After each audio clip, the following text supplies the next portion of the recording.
She worked all day as a cleaner, but what her boss saw one evening left him completely speechless. No one knew her pain. No one asked her story, until one man did, and everything changed. Before we begin, don't forget to like, subscribe, share this video, and drop a comment to let us know how this story touched you. Now, let's begin.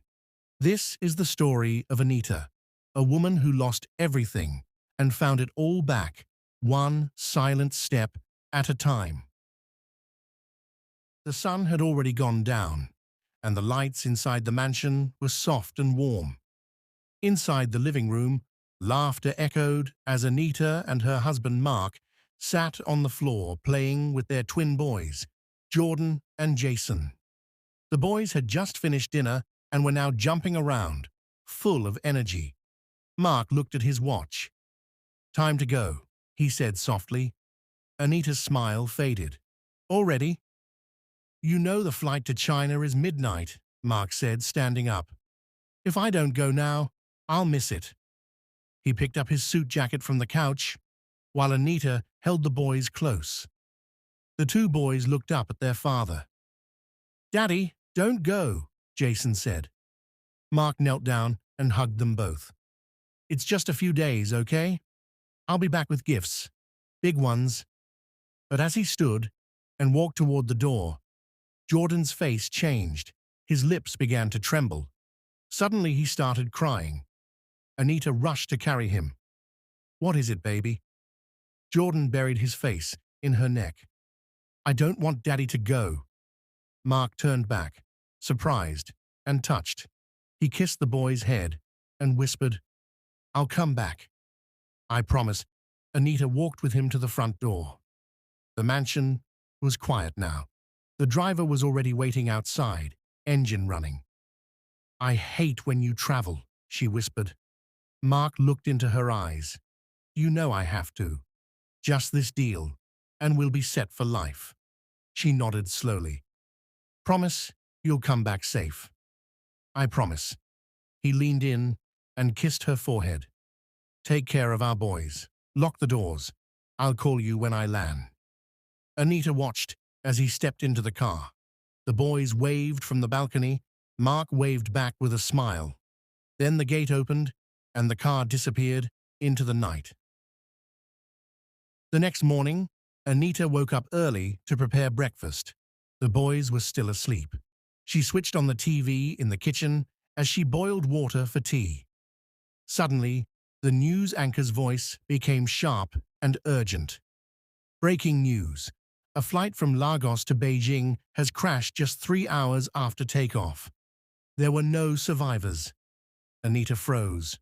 The wooden spoon in her hand dropped. "No," she whispered. "No, no, no." She ran to the living room and turned the volume up. Pictures of the wreckage filled the screen. Flight number, airline name, time of departure. It was Mark's flight. Anita screamed. The house was filled with people the next few days. Friends, church members, neighbors. Mark's death was everywhere. The burial came quickly, a quiet, painful service under grey clouds. Anita stood by the grave, holding her children's hands, barely able to breathe. Then came the real shock. A week after the burial, Mark's younger brother Derek arrived with lawyers. "We need to settle property issues," he said flatly. Anita sat in disbelief. "Settle? Mark already made plans. He left everything for me and the boys. You know this." Derek laughed coldly. "Did you see any will? Do you have papers? Everything was in his name. And now I'm his next of kin. But we live here. This is our home. The boys—" "You have 1 week to leave," Derek interrupted. "I've already started processing the company's shares and bank accounts. Don't waste my time." Anita stared at him, heart pounding. "You can't do this." "I already did." That night, Anita cried harder than she did at the burial. She packed a few things into old bags. Her twin boys watched silently, not understanding why their mother was crying or why they were leaving the only home they had ever known.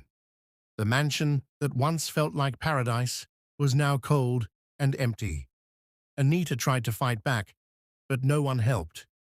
The bank turned her away. The lawyers asked for fees she couldn't afford. Derek moved fast, changing account names, selling Mark's cars, and taking over his businesses. No one came to her defense. Months passed. Anita and her boys moved into a small wooden shack behind a row of unfinished houses. The roof leaked. The floor was just sand. No light, no water. She sold her jewelry just to buy food. Then one day, she saw a small cleaner job opening at a big office in Victoria Island. She applied, got the job, and began working from 5 a.m. every morning. That was her life now. Anita sat on a stool behind the company building in her blue uniform, holding an empty black nylon bag. The noise of the city hummed in the background. She stared into the distance, her mind replaying everything. The mansion, Mark's smile at the door, the boys waving goodbye, and the moment she saw the plane crash news on TV. Her eyes watered, but she wiped them quickly. Break time was over. She stood up, dusted her hands, and walked back inside. It was just another day as the quiet cleaner nobody noticed. Anita didn't sleep that night. She laid on the floor beside her sons in the cold shack, eyes wide open, thinking about the mansion that was once their home. The thick mattress they used to sleep on was gone. Now it was a thin mat on bare cement. The children turned in their sleep, murmuring softly. Anita pulled the small blanket higher to cover them. She sighed. "How did we get here?" she whispered to herself. Just a few weeks ago, the compound was full of cars. People had gathered for Mark's burial. Friends, church members, business partners. They said things like, "Take heart, madam," or "Be strong for the boys." But after the funeral, they all disappeared. Nobody called to check on her. Nobody asked how she was feeding. Even her husband's business partner stopped picking her calls. She sold her wedding ring, then her phone, then her jewelry. Still, it wasn't enough. Some days, she only cooked once. Other days, the children would sleep after drinking just water. The pain was worst at night. One evening, as she swept the floor, her son Jason asked, "Mummy, why don't we go back to our big house?" She stopped sweeping. Her hands froze. "We will, baby," she said softly. "One day." "But I miss Daddy," Jordan added. Anita dropped the broom and turned her back so they wouldn't see the tears forming in her eyes. The only thing keeping them alive now was her cleaning job. She woke up by 4 a.m. every day, bathed with cold water, wore her blue uniform, used old powder to hide her tired face, walked to the bus stop with an empty stomach. She never missed a day, rain or shine, sick or weak. She always showed up, because that small salary was the only thing between her children and hunger. At work, nobody knew her story. Nobody knew the cleaner in the corner once lived in a mansion. Nobody knew her husband died in a plane crash. Nobody knew she had been kicked out by family. They just saw a quiet woman, always sweeping, always alone, never talking too much. Anita kept to herself. She didn't eat lunch with the others. She would sit at the back, holding a black nylon bag, staring into space. Sometimes her stomach would make noise from hunger. But she stayed calm. There was no money to waste. Whatever she found, leftover bread, half-eaten rice, she took home to her boys. She had accepted her new life, but deep down, something still burned in her heart. A quiet fire that refused to die. She had lost everything, but she hadn't lost her strength, and she hadn't lost her children. And one thing was clear, no matter how far she had fallen. Anita would not give up. That afternoon, she stood outside the office building, her mop in hand, looking at the busy city around her. People rushed past. Cars moved. Phones rang. Nobody knew her story. Nobody asked. She wiped sweat from her forehead and went back inside to finish her work. But someone had noticed her. Someone was watching. And everything was about to change. Anita was always the quiet one. While the other cleaners laughed, gossiped, and moved in groups, she stayed in her corner. She came early, did her work, and disappeared like smoke. No drama, no noise. Even the receptionist once asked another cleaner, "Is that woman always this quiet?" "She's like that," the girl replied. "She just minds her business." But one person had started noticing her more than anyone else. His name was Leon Walker, the CEO of the company. Leon was a man who had everything: cars, houses, power. But he wasn't loud. He didn't even like attention. He just came to work quietly and ran his business like a well-oiled machine.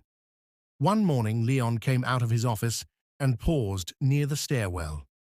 There, crouched behind a wall, was Anita. She didn't know anyone was watching.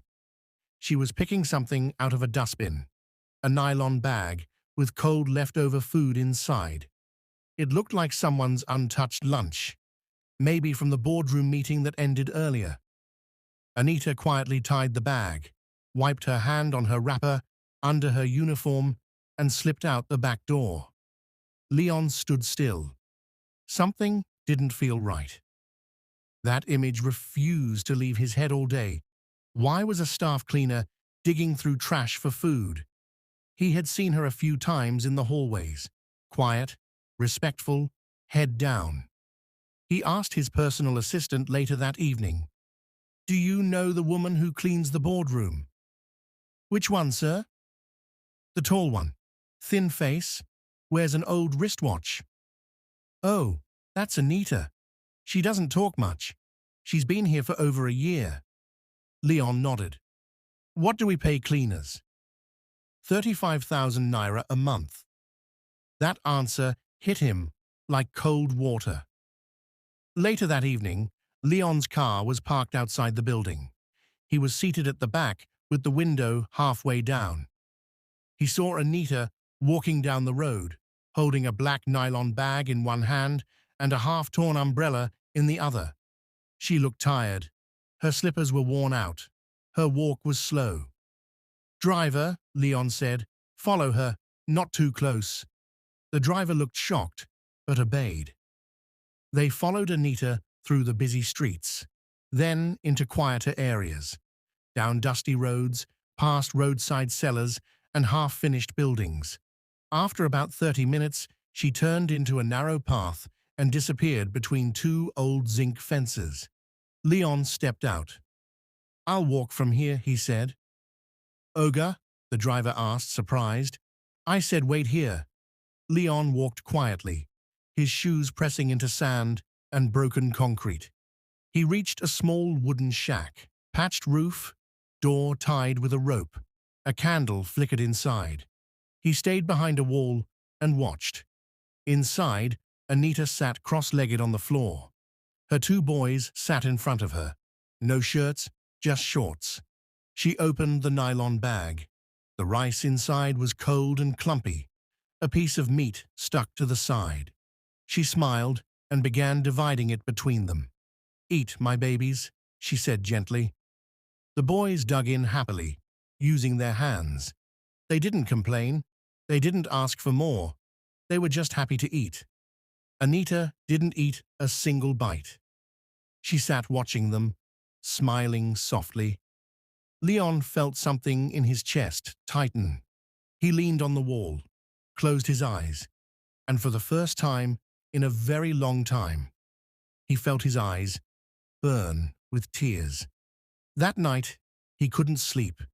He tossed and turned, hearing her voice again. "Eat, my babies." He kept seeing the boy's skinny arms and the way she smiled even in hunger. All day she cleaned other people's offices and still came home to give everything she had to her kids. And she did it with dignity. No begging, no drama, just quiet strength. The next morning, Leon sat alone in his office, staring out the window. Then he made a decision. "I need to know more about her," he said softly. But he didn't want to embarrass her. He didn't want to make her feel like a charity case. So he picked up his phone and called someone quietly. A plan was forming. He didn't know where it would lead. But one thing was certain. He couldn't ignore Anita anymore. Anita was cleaning the hallway near the boardroom when someone tapped her shoulder. She turned quickly. It was Lara, one of the HR assistants. "The MD said he wants to see you," Lara said. Anita blinked. "Me?" "Yes. Now." Her heart skipped. She looked down at her uniform. Her hands were still dusty from wiping chairs. Did I do something wrong?" she asked softly. Lara shrugged. "I don't know, just go." Anita walked slowly toward the elevator. Her mind was racing. Why would the managing director call her? Did someone complain about her? Was this about yesterday's mop water she spilled in the lobby? She held her hands tightly together to stop them from shaking. When she reached the top floor, the secretary smiled faintly and opened the door. "Go in." Leon was sitting behind his clean glass desk, going through some files. He looked up when she entered. "Good morning, Anita." She nodded quickly. "Good morning, sir." "Please, have a seat." Anita sat on the edge of the chair, her eyes on the floor. Leon studied her quietly for a few seconds. She looked nervous. Her fingers were fidgeting. She barely blinked. "I just wanted to speak with you personally," Leon said, in a calm voice. "I've noticed you work really hard." Anita looked up, unsure what to say. "You clean this office every morning before I get in," he continued. "It's always spotless. I appreciate that." She managed a small nod. "Thank you, sir." He smiled gently. "But that's not the only reason I called you in." Her eyes shifted slightly. Leon leaned forward a little. "I just wanted to ask, how are you? I mean, truly. Are you doing okay?" Anita's lips parted slightly. She didn't expect that question. "Yes, sir. I'm fine," she said quickly. "You're sure?" She nodded again. "Yes, sir." Leon could tell she was lying. Her face was too calm. Her answers too fast. But he didn't want to press her. Not yet. He leaned back and smiled again. "All right then. I just wanted to check in. That's all." Anita stood up slowly. "Thank you, sir." She walked out, her legs feeling weak. Back downstairs, she stood outside the cleaner's room for a moment, holding the mop and bucket, but not moving. What just happened? Why did he ask those questions? She hadn't spoken to anyone about her life. She kept her pain private. How did he know something was wrong? Leon remained at his desk, staring out the window. He could see it clearly now. She was carrying something heavy. Her eyes couldn't hide it. And now he had confirmed it. She was suffering quietly. She had lied because she didn't want pity, and that only made him want to help more. That evening, when Anita got home, the boys were outside playing with empty bottles and sticks, pretending they were toy cars. She called them in. Dinner was thin corn pap and 2 slices of bread, divided evenly.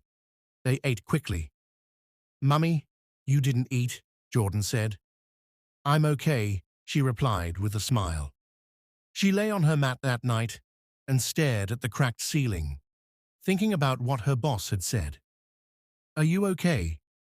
Nobody had asked her that in a long time, and even though she lied, a small part of her heart felt warm that someone had cared enough to ask. The next day at work, She went about her duties like nothing happened. She wiped tables, emptied trash cans, swept staircases. But deep down, she was thinking, maybe, just maybe, God had not forgotten her.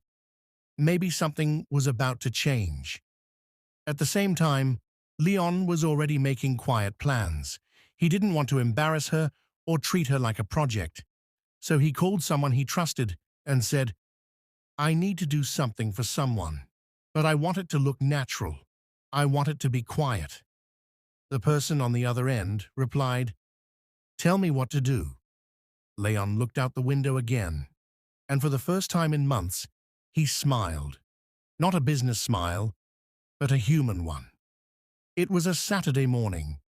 Anita was washing clothes outside her small wooden room. The sun was already hot, but she didn't mind. A big black pot sat on stones nearby. She was boiling drinking water. Her boys were chasing each other with slippers, laughing barefoot in the dusty space behind the building. For the first time that week, she smiled. They were laughing. That was enough. Then she heard footsteps. She looked up. A tall delivery man with a white van stopped in front of the gate, carrying a sack of rice over one shoulder and a small carton in the other hand. Good morning, he said. Please, who is Madam Anita? She blinked. Yes, he nodded. Please sign here. This is for you. She stared at him, confused. Sorry, I didn't order anything. This one a paid delivery, he replied. No sender name, no anonymous. He handed her a pen and pointed at the delivery slip. Anita hesitated, then slowly signed her name. The man dropped the sack gently beside her, placed the small carton next to it, and walked away. She stood there, frozen. Inside the carton was a bag of Gary, 2 packs of spaghetti, canned tomatoes, salt, a bottle of groundnut oil, and 3 tins of milk. She opened the small envelope taped to the side. Inside was 50,000 naira cash. Her hands began to shake. She looked around. Nobody was watching.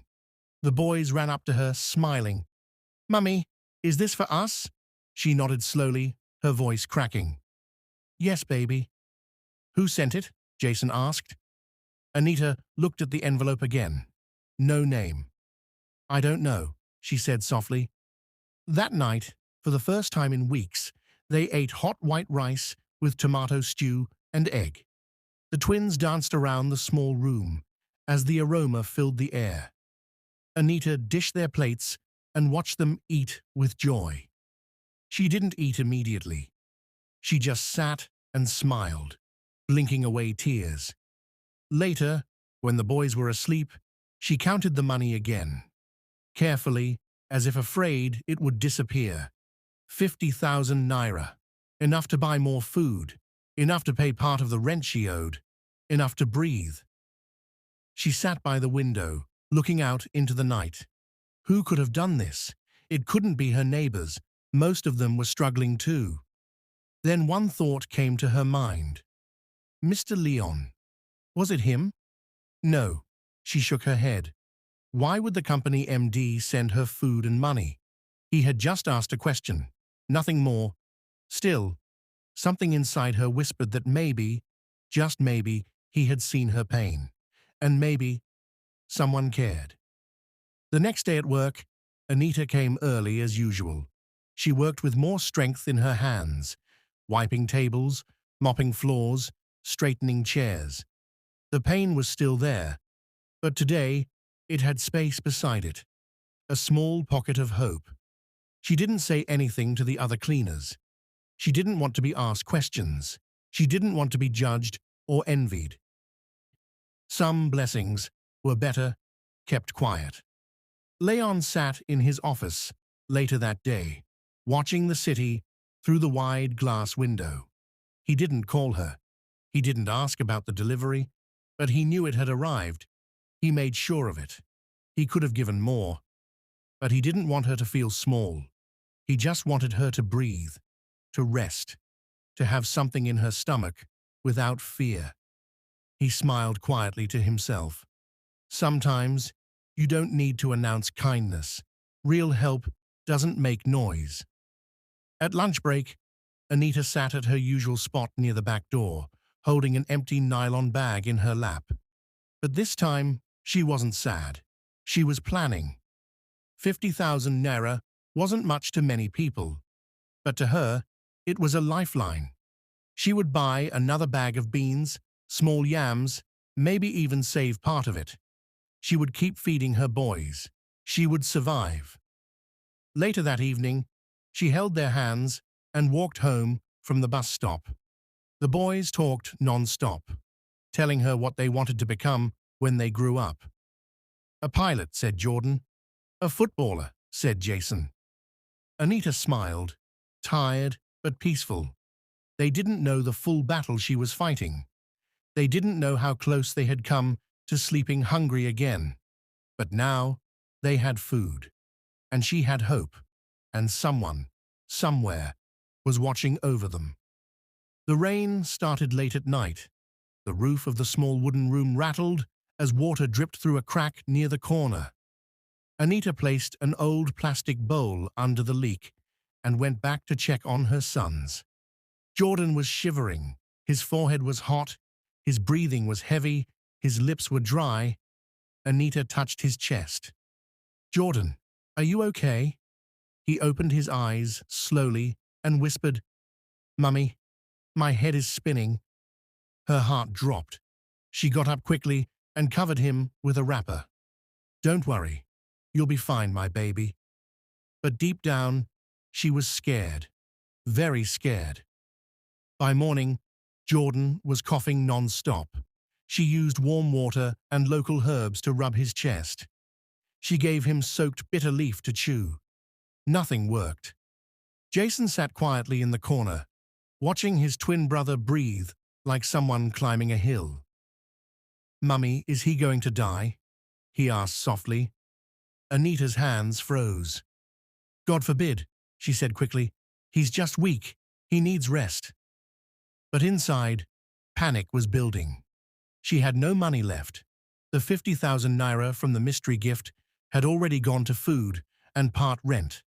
Now her son was sick, and she couldn't afford a hospital. Still, she got dressed and went to work. She had no choice. If she missed a day, they might cut her salary, and she needed the job more than ever now. She left Jason to watch over Jordan, gave him instructions, and prayed they'd be okay until she got back. But at work, her body was present. Her mind wasn't. She spilled mop water twice. She cleaned the same room twice by mistake. People noticed. One of the junior staff even snapped at her. Madam, are you all right? She nodded quickly. Sorry, sir. I'm fine. But she wasn't. Leon was in his office, working on a report, when he glanced out and saw her walking slowly past the glass wall.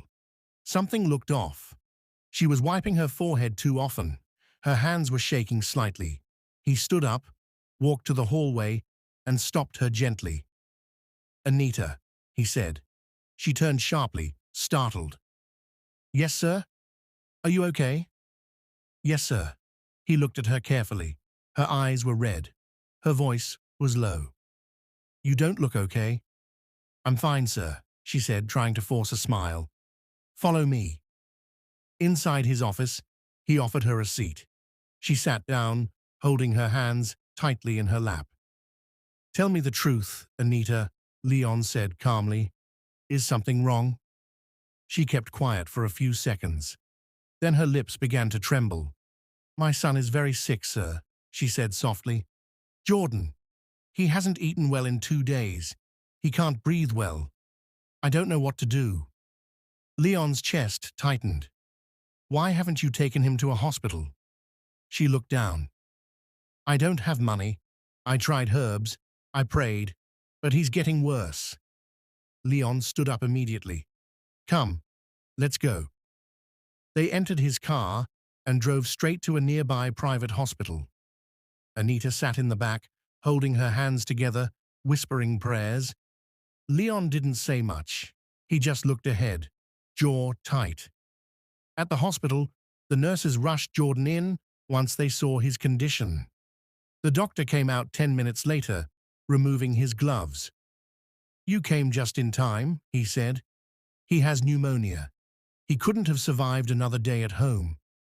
Anita burst into tears. She covered her face with both hands and wept quietly. Leon came by each evening to check on them. He didn't stay long, just long enough to bring fruits, talk to the doctor, and ask Anita if she had eaten. She always said yes, even when she hadn't. 3 days later, Patrick was back. He placed a folder on Leon's desk and tapped it gently. "You were right," he said. "The brother-in-law is dirty." Leon opened the file and read. Inside were copies of forged documents. One showing Derek as next of kin, another transferring company shares illegally. Even worse, there were messages between Derek and a lawyer discussing how to shut the widow up quickly. Leon's blood boiled. "He planned it all," Patrick said. "Even had some church elder convince Anita not to fight." Leon's jaw clenched. "What about the company?" "He's been withdrawing money steadily, selling off land properties. But luckily, most of the big assets are still traceable." Leon closed the folder slowly. "Good," he said. "I want him exposed. Legally. No drama, just straight to court." Back in her small apartment, Anita had no idea any of this was happening. She spent her evenings helping the boys with schoolwork. They still couldn't return to their old school. She couldn't afford it yet, but she made sure they kept learning. She also prayed more, not because she expected miracles, but because it gave her peace. One Friday morning at work, Leon stepped out of his car and saw Anita sweeping the corridor. She greeted him as usual, bowing slightly, but this time he stopped. "Anita," he said, smiling, "you'll hear good news soon." She looked up, surprised. "Sir?" "Just keep being strong. You're doing better than you know." She nodded slowly, confused but touched. He didn't explain, he just walked away. That same afternoon, Patrick submitted the final report to Leon's legal team. Lawsuit papers were prepared, court dates were requested, a judge signed off on a warrant. Leon made one more phone call, this time to the authorities. "This is Leon Walker," he said. "I have legal evidence of estate fraud and property theft. The suspect's name is Derek Lawson. I'll email everything shortly." 3 days later, while Derek was seated in a lounge bar with 2 of his friends, laughing over drinks, 2 police officers walked in. "Mr. Derek Lawson?" He raised his glass. "Yeah? Who's asking?" "You're under arrest for forgery, illegal asset transfer, and theft." Derek laughed. "Are you mad? Do you know who I am?" They showed him the warrant and handcuffed him. His smile vanished. Leon didn't attend the court hearing, but he received a message from his lawyer. He was denied bail, evidence too strong. Trial begins next week. Leon replied with one line. Let him answer for what he did. That evening, as the sun was setting, Leon stood in his balcony, staring at the sky. He felt something he hadn't felt in a while, satisfaction, not because someone was going to jail, but because someone who deserved peace was about to get it. Anita sat in her room, helping Jason write the letter B over and over in an old notebook. She had no idea the man who ruined her life had just been dragged out of a bar in handcuffs. But she would know soon. And when she did, the pain would finally begin to lift. Anita was hanging clothes outside when her phone rang. It was a number she didn't recognize. She almost ignored it.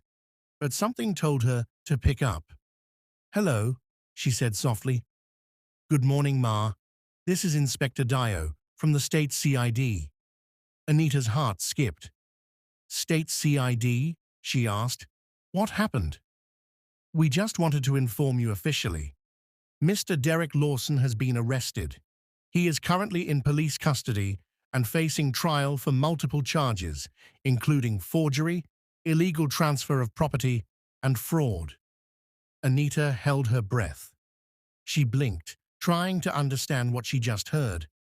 I don't understand, she stammered. He's arrested? Yes, Ma. He's been denied bail. Trial began yesterday. Wait, who reported him? I believe the report came from one Mr. Leon Walker. Everything was handled legally. Just wanted you to be aware. The line went silent for a second. Then Anita whispered, Thank you, sir. She ended the call and just stood there, frozen, holding a wet shirt in her hand. Jason peeked out from the doorway. Mummy, are you okay? She looked at him slowly, then dropped the shirt and sat on the floor, hands covering her mouth. She didn't cry. She didn't scream. She just sat quietly, overwhelmed. That evening, she went to work like normal. She didn't mention anything to anyone. But when she saw Leon walking toward the entrance, her feet refused to move. He stopped beside her. You heard, he said gently. Anita looked up, eyes shining. Yes, I did. She didn't know what to say after that, but she didn't need to say much. Leon smiled and patted her shoulder. It's not over yet. Just stay strong. Meanwhile, the courtroom was packed.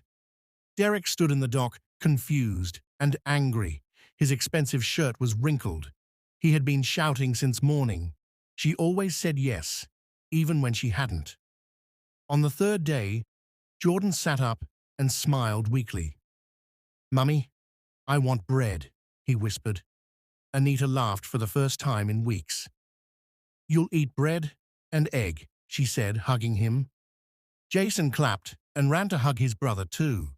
Leon watched from the door, smiling quietly. Can I talk to you outside? He asked Anita. She nodded and followed him into the corridor. They sat on a bench near the window. The sky was calm. Nurses moved quietly around the hallway. Leon cleared his throat. I know you've been through a lot, Anita, he said softly. You don't have to say anything if you're not ready, but I want to understand. Anita looked down at her hands. Then, slowly, she began to speak. My husband's name was Mark, she said. He owned a real estate company. We lived in Lekki, in a beautiful house. Our boys had their own room, toys, everything. Leon listened, silent. One night, Mark was flying to China for a business trip. We said goodbye at the door. That was the last time I saw him. She paused. The next morning, I saw on the news. His flight crashed. No survivors. Leon looked down. I'm so sorry, he said quietly. Anita continued, her voice steady but slow. After the burial, his younger brother, Derek, changed. He came with lawyers, told me there was no will. He said everything belonged to him now. Leon's eyes narrowed. What do you mean? He took over the house, the cars, the company, everything, she replied. He changed the locks, threw me and my children out, and told me to go back to my father's house. Leon clenched his jaw. No one tried to stop him. No one, Anita said, shaking her head. Even the family pastor avoided my calls. Friends disappeared. Lawyers asked for fees I didn't have. So you just lost everything?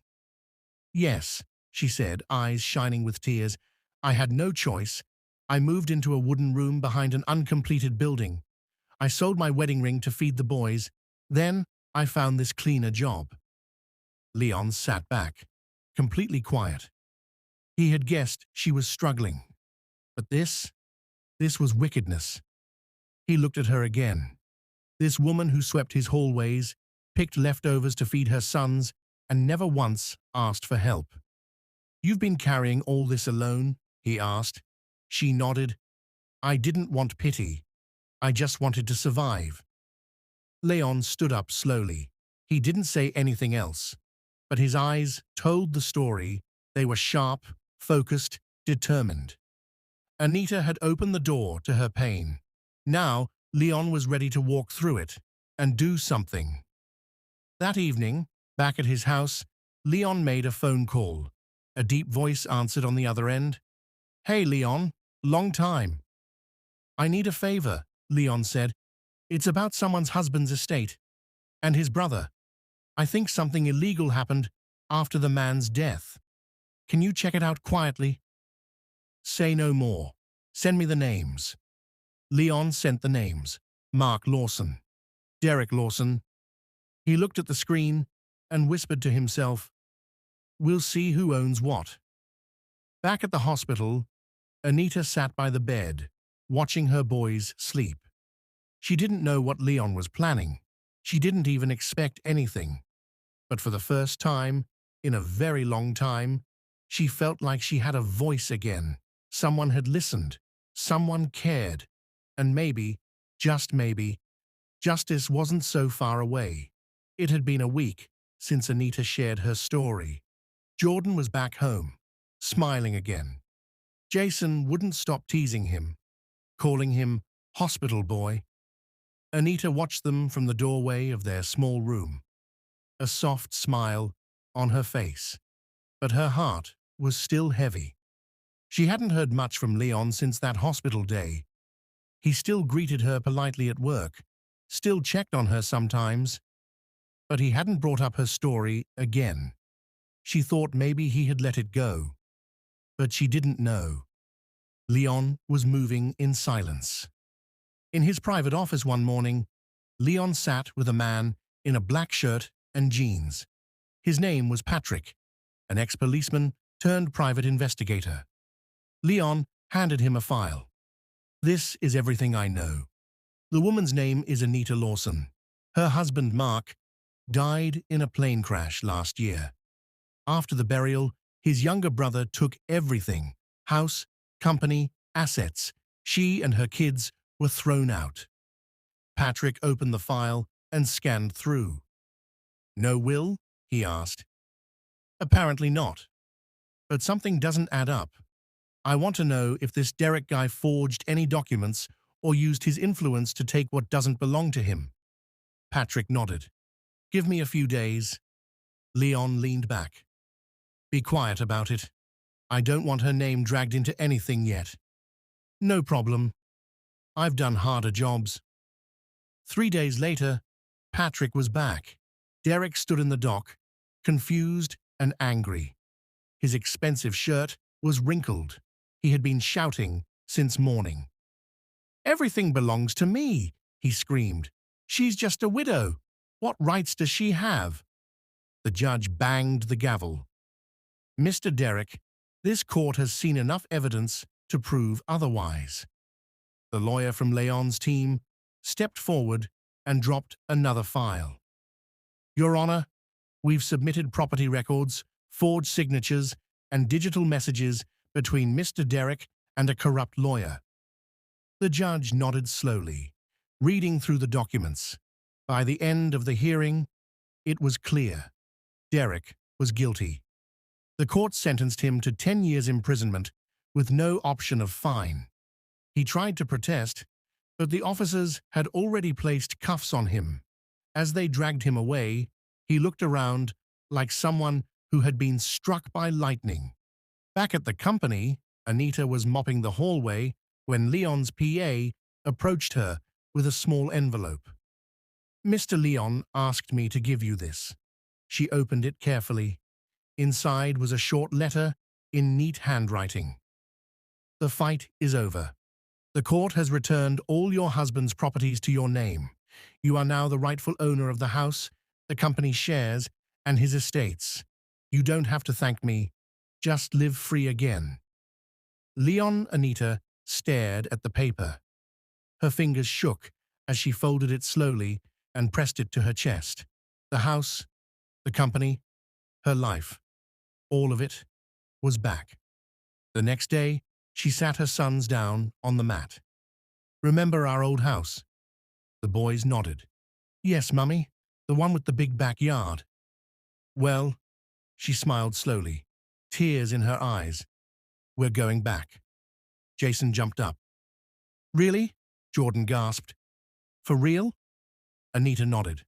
This time, the tears came freely, but they were warm, peaceful. That evening, she stood outside the company gates, waiting for Leon. When he stepped out, she walked toward him quietly. I don't even know how to start, she said softly. You don't need to, Leon replied. You've said enough already. She looked at him, holding back tears again. Thank you, he smiled. Just promise me one thing.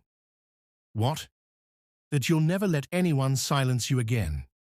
She nodded, lips trembling. I promise. The gates opened slowly with a creak. Anita stood outside, holding her son's hands, her eyes wide as she looked at the mansion in front of her. The same house she had once been thrown out of, now fully restored to her name. The paint was fresh. The windows were shining. The garden, though a little overgrown, still looked beautiful.